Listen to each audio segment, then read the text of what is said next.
En fait, à la base, nous, quand on en a parlé de ça, je pensais vraiment que ça allait être un petit truc, quoi, où il y allait avoir plein d'Olim Kardashian, etc. Mais en fait, on était les seuls représentants des Olim. C'était hyper impressionnant. Devant le nouveau président, c'était encore plus stressant.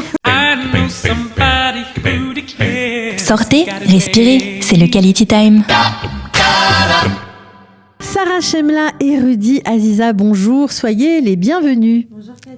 Alors on est très très émus de vous recevoir parce que vous avez un parcours, on va dire, distinct et pourtant semblable. Vous êtes arrivé en Israël il n'y a pas très longtemps. Il y a combien de temps exactement ? Pour moi, 2 ans exactement. Ouais, vous avez fait, vous, le tour du monde. Vous êtes parti à l'ONU. Vous avez reçu à 2 ans. Vous veniez d'arriver en Israël. Exactement. J'étais venue, c'était mon premier atterrissage en Israël. C'était par le studio Kalita. Apparemment, on vous a porté bonheur. Ah, exactement. Parce que vous avez rencontré Rudy Aziza à l'Ulpan Etzion. C'est ça, Rudy ? Exactement, à l'Ulpan, ouais. Alors, vous êtes là depuis combien de temps ? Moi, je suis là depuis 1 an et demi, mais j'ai fait 1 an de programme Massa plus ou moins, et donc j'ai fait l'ALIA seulement il y a 2 mois maintenant. Ok. Et alors, ce qui est rigolo, c'est que vous étiez de la même communauté. Exactement. De la même communauté, de la même ville, du presque même quartier. On a grandi à côté. Vous n'êtes jamais rencontrés ? Jamais. Voilà. Et vous êtes connus en fait à l'Ulpan. Alors pourquoi on parle de vous aujourd'hui ? Parce que vous avez été choisi par l'administration de l'Ulpan Etzion pour participer à la cérémonie d'adieu de Bougie Herzog en tant que président de l'Agence juive. Comment ça s'est passé, Rudy ? C'était un peu stressant. En fait, à la base, nous, quand on en a parlé de ça, je pensais vraiment que ça allait être un petit truc, quoi, où il y allait avoir plein d'Olim Kardashian, etc. Mais en fait, on était les seuls représentants des Olim. C'était vraiment un vrai tékes. C'était hyper impressionnant. Impressionnant. Ouais. Vous avez dû parler ? On a dû parler en hébreu en plus. Du coup, c'était un challenge pour nous et c'était hyper sympa. Mais vous étiez préparés quand même. On vous l'avait dit que vous deviez faire un discours en hébreu. On était préparés, mais ça que depuis une semaine avant. Et c'était vraiment la première fois qu'on devait parler publiquement en hébreu. Donc pour des nouveaux Olim, c'est difficile de pouvoir bien articuler, se faire comprendre, et devant le nouveau président, c'était encore plus stressant. Ouais, parce qu'en fait, il quittait bien sûr ses fonctions en tant que président de l'Agence juive, mais vous savez tous, il a été élu président de l'État d'Israël, donc j'imagine que pour vous, ça devait représenter quelque chose. Ça représentait quelque chose, exactement. Ouais, c'est impressionnant. J'imagine. Alors, vous avez parlé de quoi dans votre discours ? Parce que vous avez été quand même repris par Sivan Rav-Meir. On le sait, elle fait un billet, c'est une journaliste très connue, une journaliste israélienne qui travaille sur la chaîne 12, qui travaille aussi sur Galilée, qui fait beaucoup de choses. C'est quand même un honneur d'être repris par elle. C'est un véritable honneur et je remercie Sivan énormément de nous avoir consacré une de ses chroniques. Sivan, j'ai travaillé avec elle sur un autre projet sur lequel je travaille, donc c'est comme ça qu'on s'est rencontrés. Sur quel projet vous travaillez ? Je travaille sur un podcast qui s'appelle Les 36 et qui essaye de trouver en Israël 36 personnes qui font du tikkun olam et qui rendent le monde meilleur. En hébreu ? En anglais. En anglais, ok. Et Sivan fait partie de ces 36 personnes. Et c'est comme ça qu'on s'est rencontrés il y a quelques semaines. Et à l'époque, je lui ai parlé de notre histoire et elle m'a dit qu'elle voulait absolument écrire quelque chose sur nous. Et il s'est avéré qu'après notre discours avec le président de lundi, elle m'a dit c'est pour cette semaine, c'est pour maintenant, il faut absolument qu'on le fasse. Voilà, donc vous n'allez pas tellement être sous les feux des projecteurs. Moi, j'ai un parcours un peu moins atypique que ça. Alors, je suis resté à Lyon toute ma vie et je suis parti 1 an et demi comme ça par hasard et je suis tombé amoureux d'Israël, je suis tombé amoureux de Sarah et je suis resté, quoi. Ouais, c'est ça qui est génial. Vous vous êtes rencontrés finalement à l'Ulpan Etzion. Vous n'aviez pas du tout prévu cette rencontre et pourtant c'est arrivé. Alors, qu'est-ce que vous allez faire maintenant, Sarah ? Rappelez-nous un petit peu votre parcours en 2 mots, parce que ceux qui vous ont raté, qui n'ont pas vu votre première interview au studio, ils méritent bien de savoir ce que vous avez fait. J'ai un petit parcours un petit peu atypique.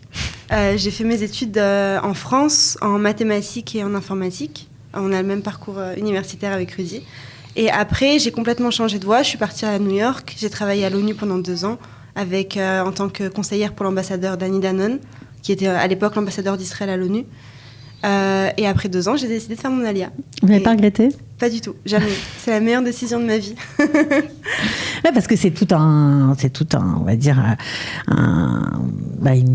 vous tournez la page de quelque chose, quoi. Vous avez abandonné peut-être une carrière. Ou... Je le vois pas comme ça. Je le vois plutôt comme une façon de tourner la page pour pouvoir avancer. C'est-à-dire que j'ai eu ma carrière là-bas, mais ma vie c'est ici. Et si je veux construire ma vie de famille. Comme ça a pu se passer. Si je veux construire qui je suis, c'est en Israël et nulle part ailleurs. Mmh. Elle parle bien, hein? Elle parle très bien. J'ai bien choisi ça.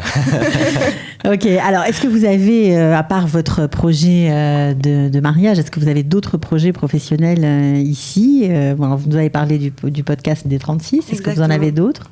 Oui, donc parallèle au podcast, je travaille pour une sorte d'incubateur pour des femmes en Israël qui s'appelle Maagolot et qui aide les femmes qui ont fait leur alia, françaises qui ont fait leur alia, à développer leur projet et à monter leur projet à partir de rien.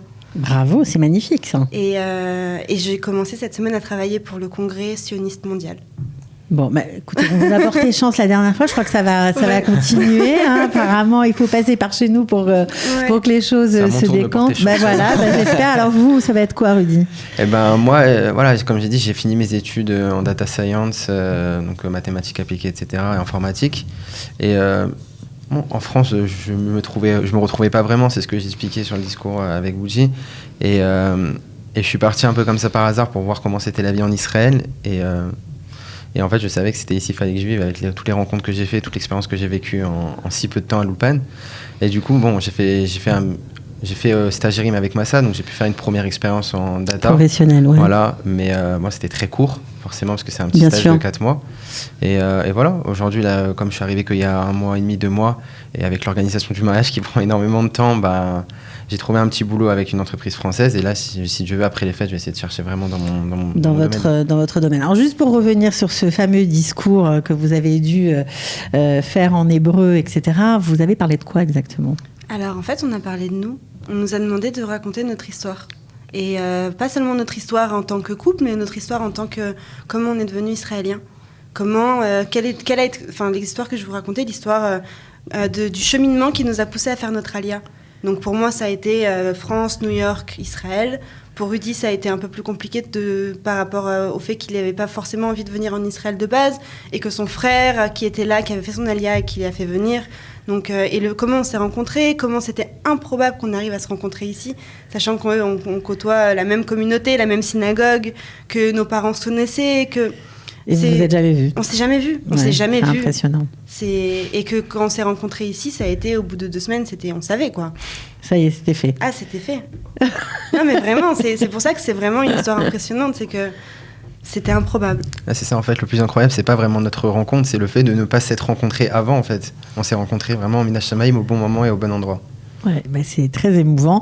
Alors, j'imagine que certaines larmes ont dû couler dans l'assistance. Vous avez dû être très émouvant. On vous a vu, voilà, on avait quelques images de vous pour cette cérémonie. Est-ce que vous allez garder des contacts avec le nouveau président de l'État d'Israël? J'espère bien. On lui a donné notre carte d'invitation au mariage en tout cas. On l'a invité au mariage. Donc s'il vient, on vous dira. C'est bien pour avoir un petit peu de protection dans le pays. Il paraît que ça marche comme ça. C'est pas mal de commencer comme ça. C'est un bon début, on va dire. Ouais, il paraît que ça peut aider. Bon, ouais. en tout cas, nous, on était vraiment ravis de vous avoir aujourd'hui. Vous pouvez revenir nous parler de vos avancées, de vos projets quand vous voulez. L'antenne vous est ouverte. Ça nous fait plaisir de voir des jeunes qui font leur alia, qui choisissent de faire le choix d'Israël et que ça marche pour eux. C'est quand même très, très émouvant. C'est un peu notre fer de lance. C'est aussi pour ça qu'on est là et qu'on vous donne la parole. Donc, on vous souhaite vraiment bonne chance. Merci beaucoup, Cathy. Mazel tov, ça s'impose. Voilà, et à très bientôt. Merci beaucoup. Ciao. Sortez, respirez, c'est le Quality Time.